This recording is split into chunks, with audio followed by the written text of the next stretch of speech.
अपेक्षेपेक्षा जास्त संख्याबळ आता आपल्याला मिळालेलं आहे. काय वाटतं? असं आहे की दादानी आता घोषणाच केलेली आहे म्हटल्यावर मी बोलून काय उपयोग आहे. आपली संख्याबळ एवढं आहे, मग काँग्रेस आणि आपण आणि परत शिवसेना समविचारी पक्षाबरोबर आपण वरती जातात. बघू ना आता. मी आत्ताच आलोय सांगलीत मुंबईहून.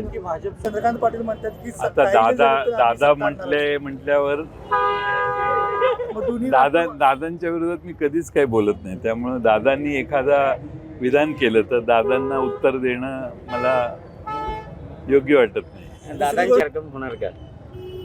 मी आज काही त्याच्यावर बोलत नाही. बघतो ना कारण कोण निवडून आले. अजून निवडून आलेल्या सगळ्यांना भेटतो, त्यांचं काय मत आहे ते चर्चा करतो, मग त्यावर भाष्य करू.